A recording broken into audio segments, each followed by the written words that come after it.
पिछले एपिसोड में आपने देखा कि ऐश पहले 2 टास्क कंप्लीट कर लेता है और अब उसको थर्ड टास्क मिलता है, जो कि उसका अब तक का सबसे हार्ड टास्क था, जहां पर उसको लगातार बिना हील किए 18 टाइप के ट्रेनर्स को डिफीट करना था। वो स्टेडियम में जाता है, बट उसको पता चलता है कि स्टेडियम में अभी कोई ट्रेनर बैटल कर रहा है और उसके बाद ये स्टेडियम रिकंस्ट्रक्ट होगा। उसको 1-2 दिन बाद आना पड़ेगा, जिसके चलते ऐश अपनी ट्रेनिंग स्टार्ट करता है और उसके आर्चर्स और म्यूटू एक काफी इंटेंस फाइट में चले जाते हैं। अब आगे और म्यूटू के बीच में हो रही फाइट के चलते हर जगह डिस्ट्रक्शन हो रहा होता है। पोकेमॉन मास्टर कमेटी के मेंबर्स वहां पर आ जाते हैं और बोलते हैं कि ये कोई पोकेमॉन बैटल करने की जगह नहीं है, तुम्हें जल्दी से अपने पोकेमॉन्स को रोकना होगा वरना तुम्हें डिस्क्वालीफाई कर दिया जाएगा। म्यूटू और आर्चर्स दोनों ही ऐश की बात नहीं सुन रहे होते हैं। ब्रॉक बोलता है कि ऐश तुम्हें किसी तरह से इनको पोकेबॉल के अंदर वापस लेना होगा वरना तुम्हें डिस्क्वालीफाई कर दिया जाएगा। ऐश काफी कोशिश करता है म्यूटू और आर्चर्स को पोकेबॉल के अंदर लेने की, बट वो बिल्कुल आउट ऑफ कंट्रोल हो चुके थे। वो ना ही ऐश की बात सुन रहे थे और ना ही वो पोकेबॉल के अंदर आना चाहते थे। ऐश काफी ज्यादा कंफ्यूज हो गया था। पोकेमॉन मास्टर कमेटी मेंबर्स बोलते हैं कि हमारे पास ज्यादा टाइम नहीं है, हमें और भी काफी कुछ मैनेज करना है, जल्दी इनको पोकेबॉल के अंदर लो वरना कुछ टाइम के अंदर हम तुम्हें डिस्क्वालीफाई कर देंगे। ऐश काफी कोशिश करता है और किसी तरह से म्यूटू पोकेबॉल के अंदर आ जाता है। म्यूटू के पोकेबॉल के अंदर जाने के बाद आर्सियस ये समझता है कि वो जीत चुका है, इसीलिए वो काफी खुश हो जाता है और शांत हो जाता है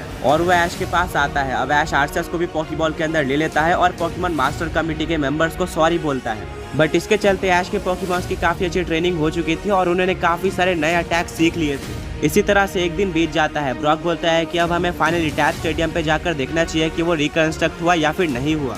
सब ब्रॉक की बात मानकर टैप स्टेडियम पे जाते हैं और उनको देखने को मिलता है कि वो ऑलमोस्ट रिकंस्ट्रक्ट हो चुका है, बस अब थोड़ा और टाइम लगेगा उसको रिकंस्ट्रक्ट होने में। सहीना बोलती है कि मैंने नोटिस किया है कि एक दिन बीत चुका है और जब से हम यहाँ पर आए हैं तब से वो ओल्ड मैन और उसके साथ एक और ट्रेनर ही 4th एंट्रेंस पे गया है, यानी कि ये सही में एक काफी हार्ड टूर्नामेंट है और काफी कम ही लोग यहाँ पर पार्टिसिपेट कर पाते हैं। तुम काफी लकी हो। ऐश बोलता है कि सरीना तुमने सही कहा। वो लोग कुछ और देर वेट करते हैं और फाइनली टैप स्टेडियम रिकंस्ट्रक्ट हो जाता है। ऐश उस स्टेडियम में एंटर करता है। वहाँ पर उसको बताया जाता है कि इस स्टेडियम के अंदर तुम 6 पोकेमॉन्स का यूज कर सकते हो। इस पे कोई लिमिट नहीं है, वो लेजेंडरी, मिथिकल या फिर नॉन लेजेंडरी कोई भी टाइप के पोकेमॉन्स हो सकते हैं। बट इसमें सबसे इम्पोर्टेंट चीज ये है कि इस पूरे टूर्नामेंट के अंदर तुम एक बार भी अपने पोकेमॉन्स को हील नहीं कर सकते हो। अगर तुम्हारा पोकेमॉन हार गया या फिर उसको डैमेज पड़ता है या फिर वो थक चुका है तो उसको नेक्स्ट बैटल वैसे ही लड़नी पड़ेगी, और अगर वो हार जाता है तो तुम उस पोकेमॉन को आगे किसी बैटल में यूज नहीं कर सकते हो इस स्टेडियम में। यानी कि ओवरऑल तुम्हारे 6 पोकेमॉन्स को सारे टाइप के पोकेमॉन्स को डिफीट करना है। ऐश ये सुनकर काफी डर जाता है। वो मेंबर बोलता है कि अभी तो रुको, हर एक टाइपिंग का ट्रेनर अपने टाइपिंग का स्ट्रॉन्गेस्ट ट्रेनर होने वाला है। ऐश बोलता है ठीक है, मैं इस चैलेंज को एक्सेप्ट करता हूँ। वो मेंबर ऐश को आगे जाने देता है और फर्स्ट एंट्रेंस खुलती है। एक काफी तेज लाइट फ्लैश होती है और कोई बोलता है कि ऐश मैं तुम्हें काफी देर बाद देख रही हूँ।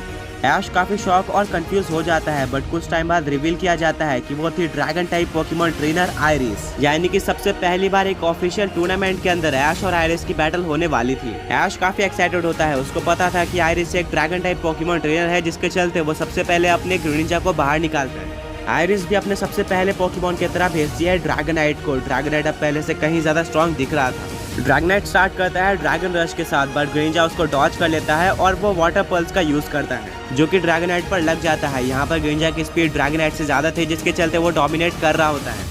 ग्रीनिंजा ने ट्रेनिंग करते हुए कुछ आइस टाइप अटैक भी सीखे होते हैं, जिसके चलते वो ड्रैगनाइट को काफी डैमेज दे रहा होता है। ऐश बोलता है थैंक यू ब्रॉक, तुम्ही ने मुझे बोला था कि तुम्हें हर एक टाइपिंग के लिए प्लानिंग बनानी होगी और अपने पोकेमॉन्स को ऐसे अटैक सिखाने होंगे जो कि सामने वाले पोकेमॉन ट्रेनर की पूरी पोकेमॉन टीम को हरा दे। और अब वो स्ट्रेटेजी काम कर रही है। ऐश अपने ग्रीनिंजा को आइस बीम अटैक यूज करने बोलता है, जो कि ड्रैगनाइट पर सुपर इफेक्टिव था। आइरिस का ड्रैगनाइट अब आउट ऑफ कंट्रोल हो जाता है। ग्रीनिंजा बॉन्ड इवॉल्व हो जाता है और काफी इजीली ड्रैगनाइट को हरा देता है। आइरिस बोलती है कि तुम तो पोकेमॉन वर्ल्ड चैंपियनशिप के मुकाबले अब काफी ज्यादा स्ट्रॉन्ग हो चुके हो, बट अब मेरे कुछ सबसे स्ट्रॉन्ग पोकेमॉन्स आने वाले हैं। आइरिस अपने सेकंड पोकेमॉन की तरह भेजती है हेक्सरस को। हेक्सरस और ग्रीनिंजा दोनों में ही काफी अच्छी बैटल होती है, बट ग्रीनिंजा अपने आइस टाइप अटैक्स का यूज करके हेक्सरस को डिफीट कर देता है। ऐश बोलता है कि आइरिस का सबसे स्ट्रॉन्ग पोकेमॉन हेक्सरस था, जिसके चलते अब तुम ये मान सकते हो कि हम ये बैटल जीत चुके हैं। अब आइरिस के पास कोई ज्यादा स्ट्रॉन्ग पोकेमॉन नहीं बचा है। आइरिस एक स्माइल देती है और वो अपने लास्ट पोकेमॉन की तरह भेजती है गार्चॉम्प को, जिसको देखकर ऐश काफी शॉक हो जाता है। ऐश बोलता है कि एक सोलो लेजेंडरी पोकेमॉन तुमने गार्चॉम्प को कब कैच किया?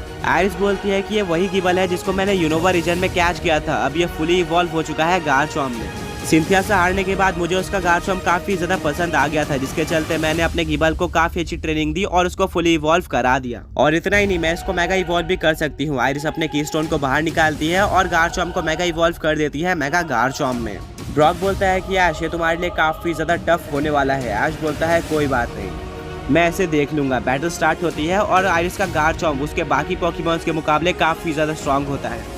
उसको काफी अच्छी ट्रेनिंग मिली थी, बट ऐश का ग्रिंजा भी कम नहीं था। उसकी स्पीड अभी भी गार्चॉम्प से ज्यादा थी। वो आइस टाइप अटैक का यूज करके गार्चॉम्प को डैमेज देते जा रहा था। गार्चॉम्प भी वीक नहीं था, वो भी ग्रिंजा को काफी डैमेज देकर उसको थका देता है। पर लास्ट में ऐश का ग्रिंजा ये बैटल जीत जाता है। उसने सिंगल हैंडेडली ऐश को सबसे पहली टाइप बैटल जिता दी थी। आयरिस को बिलीव नहीं होता है कि ऐश ने उसको इतना इजीली हरा दिया। वो अपने हार को एक्सेप्ट कर दिया और ऐश को कांग्रेट्स बोलती है जीतने के लिए। वो बोलती है कि तुम्हारा ग्रिंजा मुझे काफी ज्यादा पसंद आया।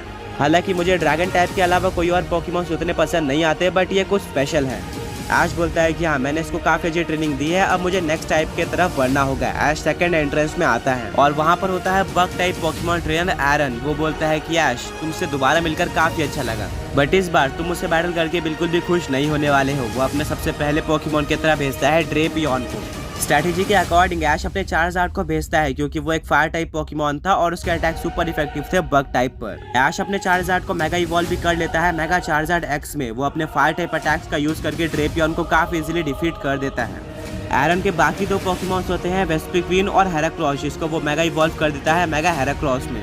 चार्जार्ड इन दोनों को भी काफी इजीली डिफीट कर देता है और ऐश आगे प्रोसीड होता है। वो जाता है थर्ड एंट्रेंस में, जहाँ पर होता है fire type Pokemon trainer flint. ये एक इलाइट 4 मेंबर था और काफी स्ट्रॉन्ग था। ये ऐश के लिए एक असली चैलेंज होने वाला था। फ्लिंट बोलता है कि ऐश, अभी तक तुमने काफी इजीली ट्रेनर्स को डिफीट कर लिया है, बट मुझसे बैटल करते हुए तुम्हें काफी दिक्कत आने वाली है। ऐश बोलता है कोई बात नहीं, मैं तुम्हें भी डिफीट कर दूंगा। फ्लिंट बोलता है कि देखते हैं। वो अपने सबसे पहले पोकेमॉन की तरह भेजता है रैपिड ऐश को। वहीं पर स्ट्रैटेजी के अकॉर्डिंग ऐश अपने ग्रिंजा को सेंड करता है। ग्रिंजा काफी ज्यादा इजीली रैपिड ऐश को डिफीट कर देता है। फ्लिंट अपने सेकंड पोकेमॉन की तरह भेजता है मैगमोटर को। ये काफी स्ट्रॉन्ग लग रहा था। ब्रॉक बोलता है कि मुझे ऐसा लग रहा है कि इसको डिफीट करना उतना ज्यादा इजी नहीं होने वाला है, और ऐसा ही होता है। मैगमोटर ग्रिंजा को डोमिनेट करता है, पर लास्ट में ग्रिंजा बॉन्ड इवॉल्व हो जाता है ऐश ग्रिंजा में और वो जायंट बॉर्डर शुरिकन का यूज करके मैगमोटर को डिफीट कर देता है। फ्लिंट बोलता है कि तुम काफी स्ट्रॉन्ग हो चुके हो और वो अपने थर्ड पोकेमॉन की तरह भेजता है इन्फरनेप को। ऐश बोलता है कि मैंने फ्लिंट के इन्फरनेप को काफी टाइम बाद देखा है। ब्रॉक बोलता है कि फ्लिंट के इन्फरनेप को अंडर एस्टिमेट मत करना, सिनो रीजन के अंदर तुम्हारे इन्फरनेप को हराने वाला ये इकलौता पोकेमॉन था। ऐश बोलता है कि हाँ, मुझे याद है और अब मैं इसका बदला लेने वाला हूँ। ऐश अपने ग्रिंजा को स्टार्ट करने बोलता है जायंट बॉर्डर शुरिकन से, जिसको इन्फरनेप डॉज कर लेता है और यूज करता है डिग अटैक का। फिर वो ग्रिंजा के नीचे से आकर उसके ऊपर फ्लायर ब्लेड्स का यूज करता है, जिसका ग्रिंजा के ऊपर ज्यादा डैमेज नहीं होता है। ग्रिंजा यूज करता है वाटर पल्स का, जो कि इन्फरनेप पर लग जाता है। इसी तरह बैटल आगे बढ़ती है। इन्फरनेप अपने ब्लेज एबिलिटी में आ जाता है। वो काफी स्ट्रॉन्ग हो चुका था, बट उसकी ब्लेज एबिलिटी ऐश के इन्फरनेप से काफी ज्यादा डिफरेंट लग रही होती है। वो ना ही आउट ऑफ कंट्रोल हुआ था और ज्यादा गुस्सा भी नहीं था। उसकी आंखें लाल नहीं थी, उसके सर की आग भी नहीं बढ़ी हुई थी, वो बस ऑरेंज कलर में ग्लो हो रहा था। ऐश बोलता है कि इससे तो अब प्रूफ हो जाता है कि मेरा इन्फरनेप एक अल्फा इन्फरनेप है, क्योंकि फ्लिंट का इन्फरनेप काफी डिफरेंट है अपने ब्लेज एबिलिटी में।